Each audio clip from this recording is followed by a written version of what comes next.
Zach is back. It's the Zach Gelb Show on Fox Sports 920 The Jersey. We're getting ready for Wednesday night. Can't wait to be in Citi Field. Noah Syndergaard and Madison Bumgarner. Baseball playoffs start tomorrow with the AL wildcard game, NL wildcard game on Wednesday. And now joining us, MLB on TBS studio host Casey Stern.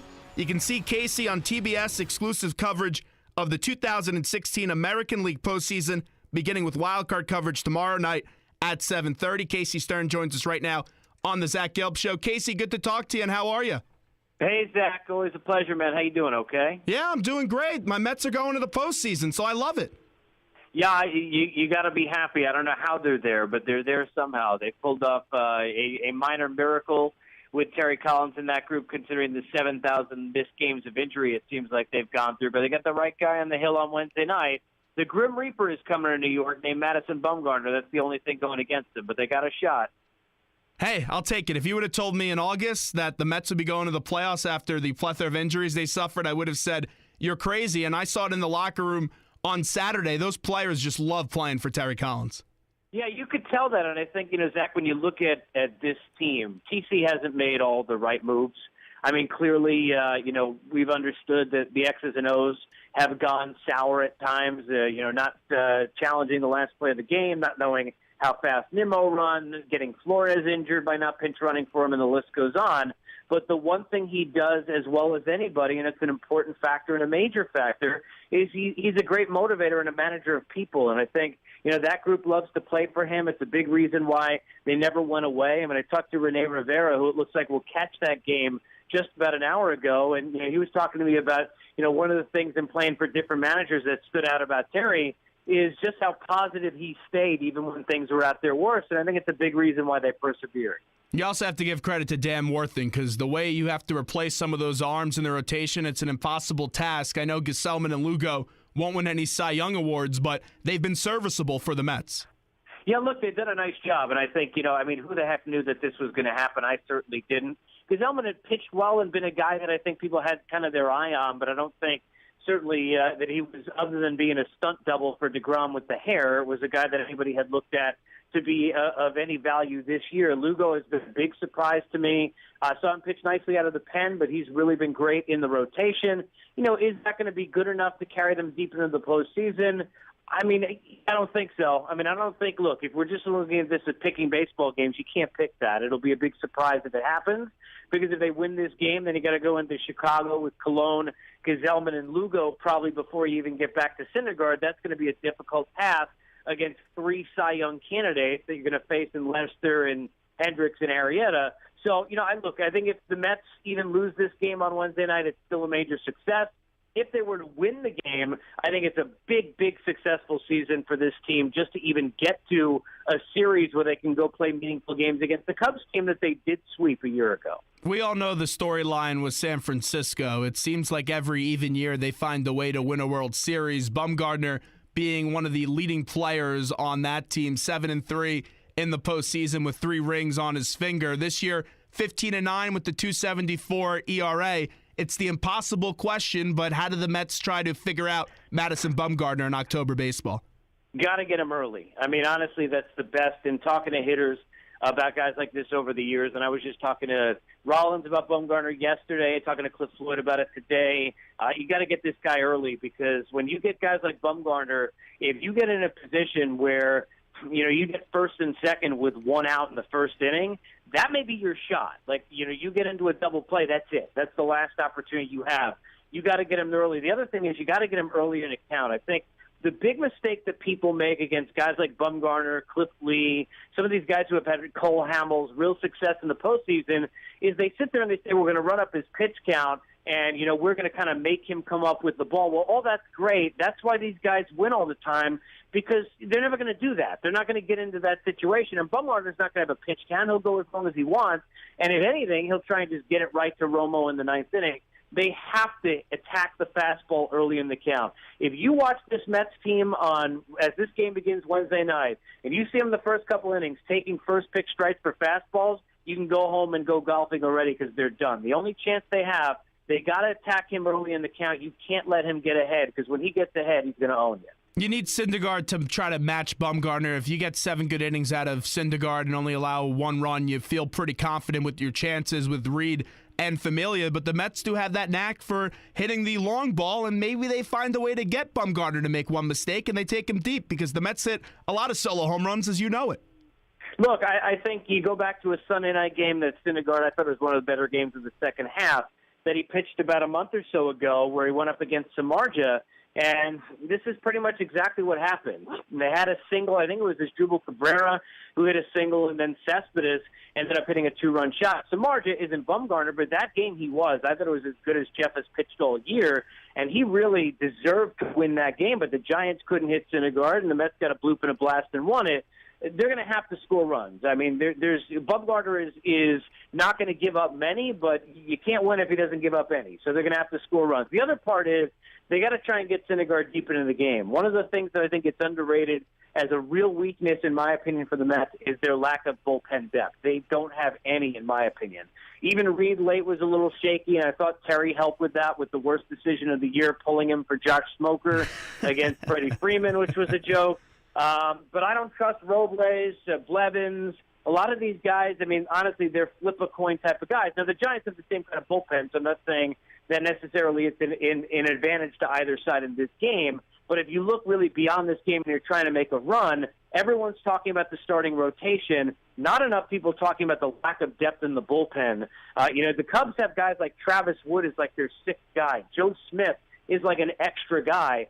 Those guys would be the 7th and 8th inning guys for a team like the Mets. I don't know if the Mets' depth outside of Reed at times and Familia in the back end is going to be nearly enough for them in October. You can watch Casey Stern along with Pedro Martinez, Gary Sheffield, and Jimmy Rollins for the AL playoff coverage on TBS. Casey Stern with us right now on the Zach Gelb Show. How about Jose Reyes returning to the postseason with the Mets? Yeah, I mean, look, I got to be honest with you. It's not a move I would have made. And I've been surprised at how well it's worked. I'm glad it's worked. I mean, I covered Jose. I loved Jose. I was, not a huge fan of what apparently happened, clearly. So it gives you kind of mixed feelings about trying to understand, how do I root for this? I mean, is this something that I want on my team? And I don't know that necessarily I would have made the move, but they did, and it's worked out brilliantly. He's done all the things that he used to do in terms of the clubhouse and the fun and the light feel, and I think that's helped in some of their losses. And, he's added a little bit of an element of speed to the game as well, and this is another major factor. I mean, the work on the bases is one of the big determining factors in this one game. It always is. Lester gave up 7 steals when we did the AL for TBS 2 years ago, and we had the AL wildcard game. Lester gave up 7 stolen bases and blew a 7-3 lead with Terrence Gore running all over him with Dyson. That's what the Giants are going to try and do, certainly with Thor on the mound, for the Mets to be able to have at least somebody who could push the issue, go first to third, steal a base. I think to have Reyes' speed element, even though it's not what it used to be, is good for the team. Really, with this Mets team, and there's no question, they're going to try to run on Syndergaard when they get base runners on. But for the Mets' perspective, 1, 2, 3 in this lineup, Reyes, Cabrera, and Cespedes, those guys have to produce on Wednesday because when those 3 guys produce, that's when the Mets win games, Casey. Yeah, look, and I think Jay Bruce is an interesting story because he's red hot. He also hits lefties at times when he is hot. I don't know necessarily how that's going to go. I mean, clearly it's not a great matchup against Bumgarner. You never know with Terry Collins. I would expect that he'll be out there considering he's been piping hot, but who knows? You never know. I mean, we could see Eric Campbell in the lineup. We're talking about Terry Collins, God bless him. So, I don't know exactly what we're going to get, but I hope he just puts his best players on the mound. I do. And look, I'll give you another one. I would play Loney. I mean, I'm not playing dude. I would play Loney. I don't care, left-handed, hits right-handed, underhanded. I got to make sure you can't make mistakes in a game against Bumgarner and lose runs because of defense. You got to have your best defensive team. This is going to be a 3-2 game if you win it. It's not going to be 6-1. So you got to win that game with getting big hits, and you got to be able to play defense. And I'm putting my best defensive team on the field if I were Terry Collins, and I'm going from there. I changed my tune with Terry Collins. In the beginning, I said, all right, he didn't have enough players to win, and that was going back to when he was first hired. The Mets are in a terrible financial situation, still are to some extent. Then this year, when you started to see some of the over-managing, I couldn't stand it. I said it wouldn't surprise me if they made a change, maybe in that stretch when they couldn't win back-to-back games. But after seeing when they get to the postseason with this roster, yes, he overmanages. If I see Eric Campbell on Wednesday night, I'll be freaking out. But at this point, it's hard not to trust Terry, and you get that feeling, hey, why can't this be the Mets night on Wednesday? No, it can be. Look, they can win this game. Anything can happen. They have a better chance to win this game than to beat the Cubs. I'll give you that much. Because, look, the idea that because they swept the Cubs, this is not the Cubs team of last year. Anything can happen, but if they win this game, that's a great success, and then you just take your shot and you do your best. But I'm not a huge supporter of the Mets winning. At most, I think they'd maybe take one from Chicago. This is the best regular season team. I've been covering this game now 13 years every day, and by a mile, the best regular season team I've come in, which does not mean they're going to win, but way better than the Nationals team when they were a favorite, the Phillies in 2010. It's not even close. This Cubs team is the strongest regular season team we've seen come out in this league since Joe Torre had the Yankees in the 90s. That is how good this team is. I agree with you. I believe Chicago's going to go to the World Series. I don't know if they'll win it, but I do believe that they'll definitely be in the Fall Classic this year. With the Cubs, though, they didn't have that much pressure this year. Let's say if they go down a game in a series, how do they respond to that pressure? No, that's the only way you're going to beat them. And I think, granted, San Francisco is going to scare them more than the Mets will, sure. Even though I think Mets fans want to believe because they swept them last year that the Cubs are afraid of them. Cubs fans have Mets tattoos. They want nothing to do right now with the Giants. Nobody wants Johnny Cueto and Samardzija, and then all of a sudden here's Bumgarner in Game 3, which means he's out of the pen in Game 5. Go ask the Royals how that went in Game 7. I mean, nobody wants any of that. So I think if the Giants get in a series with him, and let's say Cueto was to win Game 1, and they realize at best we're 1-1 facing Bumgarner in San Francisco in Game 3, I think they'd be worried. How they handle it, it'll only be answered by the way they play. But regardless of what is said, if they face the Giants and lose Game 1, I absolutely think you'd strike fear in them for the first time this season. Other than the Cubs, what are some other storylines that jump out to you? Francona and the Red Sox is an obvious one, but what are some of the storylines you like of this one?